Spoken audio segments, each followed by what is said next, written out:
Our scripture for today, Matthew 28, 6 through 7, you know the story. He is not here, for he has risen just as he said. Come, see the place where he was lying. Go quickly and tell his disciples that he is risen from the dead. And behold, he is going ahead of you into Galilee. There you will see him. Behold, I have told you. Every time. Every time.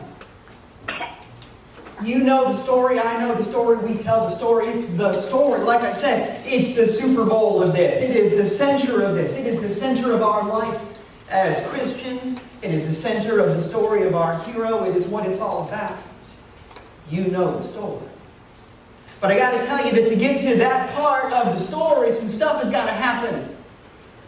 And in a way, that's what I came here to tell you today. In order to get to that part of your story, some things have to take place. I want you to know today that it's okay for that to happen. Some things have to happen before we get to that part of the story.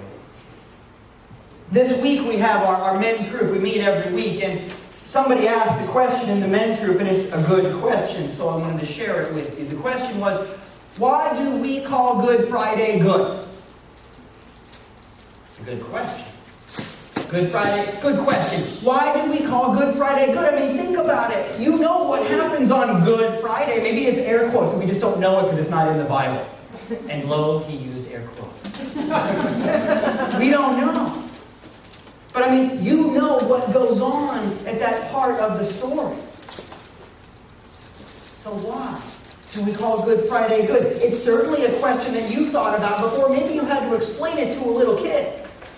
Maybe you had to explain it to yourself. Why in the world? Because in the traditional narrative, Good Friday is the day where bad things happen. Right? Good Friday is a day of the crucifixion and the death. Good Friday is a day of the suffering and the torture. Good Friday ain't so good. Why? Why? Now I want you to think about that story. The quick answer, we got more to say. I got time, don't worry, I'm looking. The quick answer is you have to have Good Friday in order to get to Easter, right? That's part of it. But there's more. But think about that story. In fact, think about any story. Think about your story. Think about every movie that you like. There's that part in the middle where the chips are down and it doesn't look so good. There's that part in the middle where James Bond is captured by the bad guys, where the person realizes in the romance that, oh, I don't really love that person after all, and maybe there's somebody else. There's that part in the middle. There's this character arc. And so many people stop in the middle. Can you imagine walking out in the middle of the movie? Yeah. I feel the same way. It's crazy. We don't do that because we know better. We don't do that because we've been trained. We know that there's more to the story. Or do we? Because I got to tell you, there are so many people who read that story of Jesus, who celebrate the story of our Savior, our way shower, our elder brother, our master teacher. They get to that part in the story and they read and they go, wow, here's this amazing presence who taught about freedom. When there were people who were sick, he healed them. When there were people who were hungry, he fed them. He turned the water into good wine. It was a party over and over again. Good stuff happens. The Last Supper is a Passover meal. Passover is a celebration of freedom from bondage. Over and over again, the message is freedom. Over and over again, the message is life. Over and over again, the message is victory. This is a day of victory, not just for him in history, but for us today. And there are people who read that story and say, wow, look at the victories. Wow, look at the hungry being fed. Well, it's okay, it's going to be right. Wow. Look at all of the overcoming. I know this story is about suffering. What? There are so many people that add 1 plus 1 and get 0. That the idea is somehow the point of Jesus' ministry is about pain. When his whole thing was no more pain. His whole thing was overcoming, and people go, I guess I'm supposed to suffer because that's what it says in the story. And I'm like, are the pages stuck together in yours? Because there's more. Come on, take a look. There's more. And in fact, I don't know where you've been, but there are those people, bless their hearts, who teach you that spirituality and suffering are one and the same thing. And you go to those places and you say, I want to use generic religious leader title goes here. Because it doesn't matter, temple, church, spiritual campus, shindig, whatever you want to call it, doesn't matter. There are people that go to that place and they say, generic teacher name, my life is a shambles. I feel broken. I don't know what to do. I'm suffering. I can't do this. I need somebody to fix this. Can you tell me how to fix it? And if the person at the pulpit says, well, you're supposed to suffer, tough luck.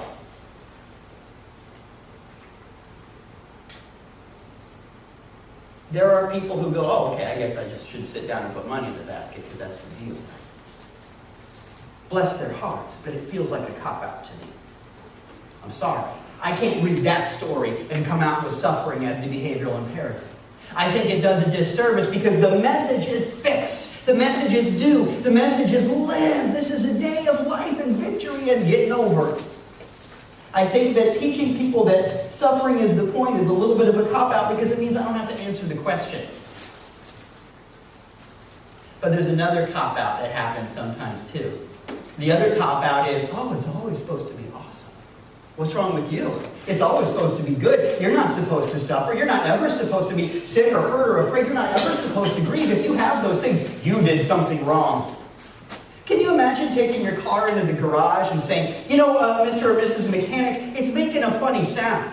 And the person goes, I don't know, cars are supposed to run okay. What did you do? Thanks. But that happens. And it happens so often because we know that God wants us to be happy. Yes.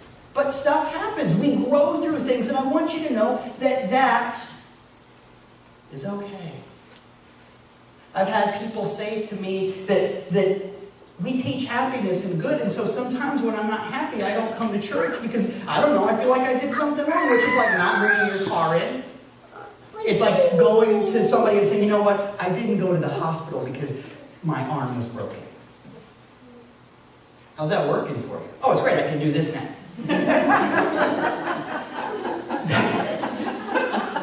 That's not how it works. But I've heard people do that. You've heard people do that. Maybe you've done it. I have to admit, sometimes.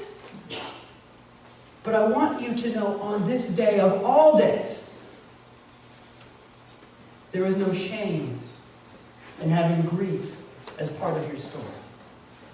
There is no shame in having limitation as part of your story. There is no shame in having sickness or lack or doubt or fear as part of your story. There is no shame in that because you grew through it. Here you are. There is no shame in having growing pains as long as you grow. I want you to know that whatever you've been through, it's okay. Just don't let it define you. Let us be the kind of people who are defined by our victory over whatever it was instead of the whatever it was. Let us be the kind of people who overcome. Isn't that the promise? Jesus never said, guys, smooth sailing. Exactly. He said, we're going to grow. And we're here to grow. Let it be okay that there is change in our past. Let it be okay. And I say that because the other thing that happens is sometimes people come to me and they say, can you please pray with me the prayer of stagnation? They don't say it that way, but that's really what they're saying. Can you please give me spiritual permission, like they gave me that in seminary, like I got a Dakota ring or something. Can you please give me spiritual permission to not change? Can you make it okay with me to be a jerk and to hate the people that I used to hate? Can you make it okay that those people are bad and I'm afraid and that's cool? I cannot. It ain't in the book, I checked. I'm not here for that. You're not here for that. Church is about change. Religion is about change. Spirituality is about change because you are about change.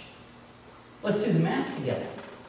If God is perfect, life itself, love itself, freedom itself, power itself. If God is not just a person who has answers, but rather the answer itself. God is unchanging beauty, good, love, life, truth. You get it? I'm running out of blackboard here. If God is that, then where must the change take place? If God is perfect, then I've got to change. If God is perfect, then I've got to change.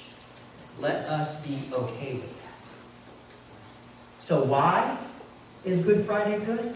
Good Friday is good because we got to get to Easter. But in my own story, it is okay for me to go through that Good Friday experience because if I'm going to live, really live, if I'm going to flourish, really flourish, if I'm going to have a different kind of life, then it means that something about the old me has got to die.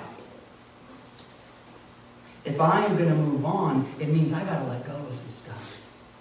If I'm going to live, something about the old me has got to die. Some old idea. I don't know what you grew up with. Maybe somebody told you that you were no good. Maybe somebody told you that because of how you were born and the situation that you had certain limitations. That's got to go. You know better. We know better. And on this day of all days, we know better. But it's a choice. Isn't it all a choice? I mean, that's why I say that thing I say at the end of the service. My job really is choice agent, but that looks weird on a business card. Nobody knows what that means. But at the end of the day, that's what I do every Sunday. I'm here to try and talk people into choosing freedom. That's why I say the thing. Because it's up to you.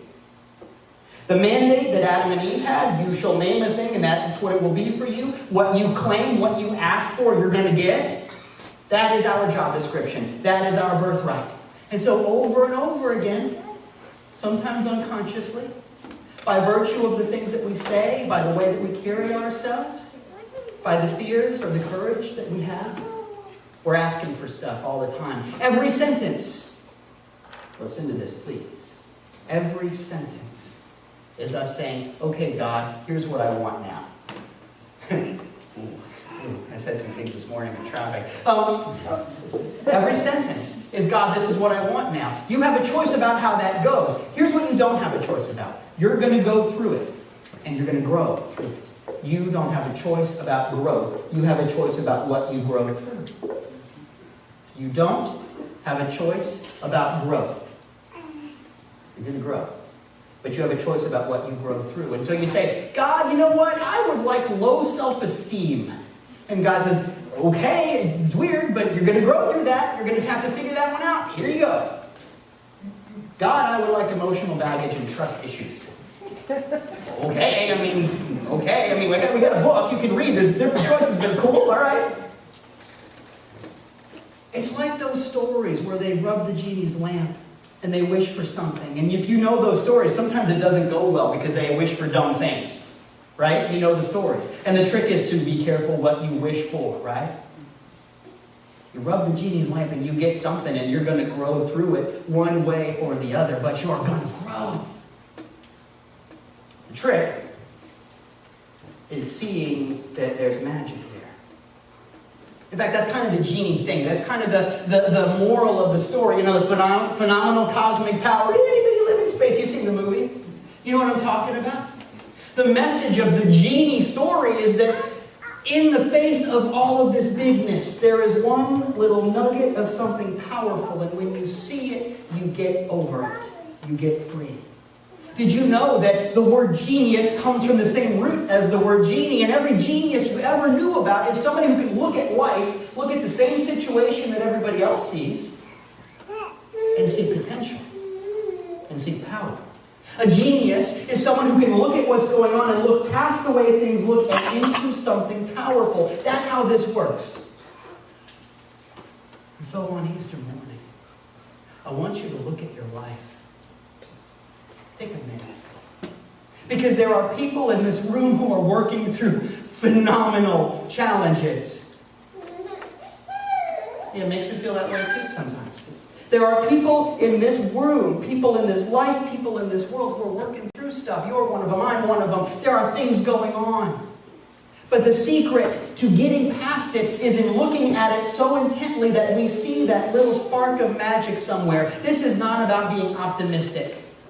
I'd like you to be happy, but that's not my job. I don't have pom-poms. Seeing the magic, the moment, the glory, the power, the truth in every moment is not the power to just be happy about misery. It's the power to transform it into something else. See past the way that things look. And I want you to know that every moment of your life, the victories and the apparent failures, every moment of your life, the benefits and the apparent setbacks, every moment of your life has been leading up to this moment. Think about that with me. Every moment has been leading up to this moment. This moment had to happen. Had to. In the same way, perhaps, that Easter had to happen for Jesus Christ. Every moment. Every time a hungry person was fed, the multitudes come. Every time a little healing happened, it's time for Lazarus, it's time for Easter. Every time a little something happens, a big something is on the rise. And I want you to know that every little victory of your life is leading up to a big victory. If you choose it. Every moment is leading up to this moment. Think about how many times you got over something. Think about what it took for you to get here. There is victory in this room. There are winners of the race in this room. There are things that happened to get you here that you didn't know how you would have that happen. Remember that thing that happened when you were a kid and it was a miracle? Or this morning? Think about it. You are proof that life happens. You are proof that there is a miracle everywhere. You are proof. You have no idea how beautiful that is. But people say, that's great that I've got all that proof, but in the moment when the chips are down, I don't remember that. I don't see it. And people even kick themselves and they say, why? Why do I ever doubt? We've talked about this. We've talked about the idea that proof and faith are two different things, because proof is about the past and faith is about the future. We've talked about that. So it's hard to make that jump, right? Well, I have a tip for you. I'm glad you showed up. I'd be giving tips to an empty room. You ready? Stop thinking about how it can be done and start knowing that it can be done. Stop thinking about how it can be done and start knowing that it can be done. You're not in the how job. That's God's job. It's not your job to do the how. It's your job to know that it can be done. And it has been done. You've seen it. You've lived it. We read about it. I don't care how. Do you care how? Do you even really know how? I mean, think about all of the times in your life where I didn't know how. Isn't that a great story? How is overrated. That is interesting. Can you imagine handing a Zippo lighter to a caveman? I mean, think about it. It's the kind of thing that's commonplace for us. In fact, a lot of people don't even have them anymore. I mean, I grew up in the 70s and 80s. Everybody had a lighter. That's a different story. But it's kind of passé now. It's not even a thing. It's so mundane. You can go to Walgreens and buy one, but there's magic in that. Imagine handing a Zippo lighter to a caveman. Here, Shaka, go. Think about the magic and the power in that. You couldn't even explain it to them. Think about trying to explain the internet to a smart guy like Ben Franklin. Where would you even start? Do you even know how it works? I kind of do. No, I don't know how it works. Here, let me consult the sum total of all world knowledge that I have in this plastic rectangle in my pocket. But it's so commonplace that we don't even use it for big things. We use it for, Candy Crush and updating our status and liking somebody's picture of nachos. Sorry, Ben Franklin. Didn't look like we thought it would. But you know what I mean? This becomes commonplace. What was miraculous becomes everyday. That's how life works. That's how progress works. We used to think that a 4-minute mile was impossible, and now we do it all the time. What will tomorrow be like? In every field, in every endeavor of human heart and mind and spirit, everywhere we look, we learn something. We grow through what seemed an impenetrable boundary. We grow and we do and we share with somebody else. That is the human experience. That's how this works. Except in that one area where people feel like, oh no, it is my lot in life to just repeat the same drama. It is my lot in life to just go from misery to misery, to just live in it and never grow through it, because I guess Jesus wants me to be miserable. Can you imagine him going, what? That's what I want with the mental image of you, looking at your version of what Jesus looks like, going, what? Every time you feel miserable about something. Because it's not the point, it's beside the point, it's behind the point, it's so far from the point, I can't even use words. You are allowed to stop repeating the cycle and instead to grow through. Because that's how this works. That's science. Jesus said, the works I do, you shall do also, and greater works than these. Over and over again. When he taught the disciples, he said, guys, go do this. Please, go do this. Go out and teach the world and heal and cleanse and bless in my name. But do it. Go and do. On the science end of it, we know that if it can be done once, it can be done again. I don't know what you're working through. But part of the message of Easter morning is no matter what you're working through, it's not that big. Whatever you're working through, it can be overcome because death can be overcome. Whatever you're going through, I want you to know that it can be overcome. The thing about that cross is that nobody's on it anymore. So you can do whatever it is that you need to do. The trick is to just go all the way with it. That's how this works. That's what it takes. Go all the way with it. But that's kind of how everything works. I mean, gravity doesn't go halfway. The sun doesn't give dark sometimes. You can't add 1 plus 9/10 and get 2. You got to go all the way with math if you want to work the problem. Just ask my accountant. I don't know about you, but there have been times in my life where I really thought that I could hold that 10th back and still get the number. Because, I was afraid, or I thought I was supposed to, or just, stuff. Have you had those moments? Just you, Dieter. Okay, fine. I've had those moments where I held something back and wondered why things didn't add up in my life. Well, everything is like everything. If you want your life to work, the secret is all the way. The secret is work the problem. The secret is live this. And there's that part in the story where Jesus is on trial. And he's told the disciples, guys, it's going to happen. This whole thing has to happen because Easter has to happen. Life has to triumph here. It's going to happen. Don't worry. Of course, they start worrying, but that's a separate story. And there's that part where Jesus Christ is on trial. And Pilate says, basically, I don't want to do this. You say it has to happen. I don't want it to happen. I see that you're not a villain. Quite the opposite. I just say something. Give me something so we can figure something else out. Can we please not do this? Pilate seems to say. Anything. And I don't know about you, but to me, it's like a movie that I watch over and over again, and I still say, don't go in there. The bad guy's in there. I can't help it. I'm that way. And I get to that part in the story where Pilate says to Jesus, what is truth? Just tell me something so I can let you off of this. What is truth? And you get to that part and you say, okay, he's going to say something amazing. Now we know Jesus is good at talking.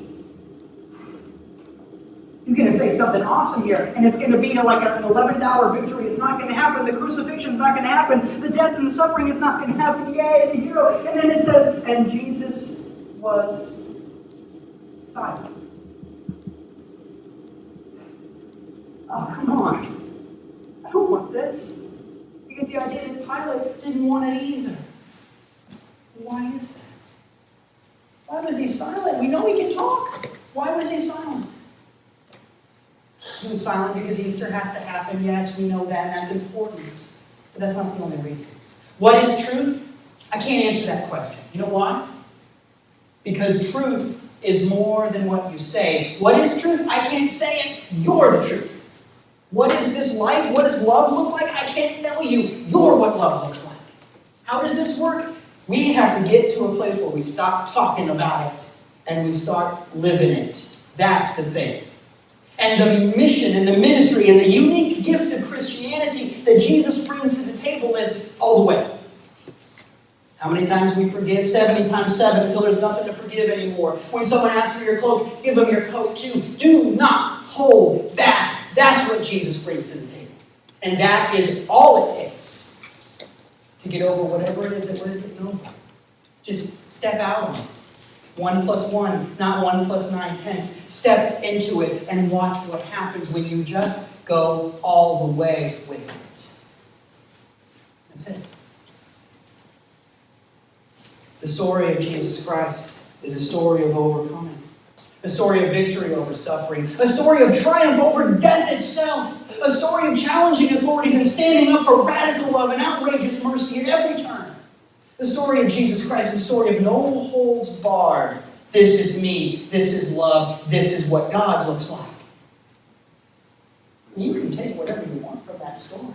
You can read that story and walk away going, aha, suffering is the point. If you want to suffer. But I recommend something else.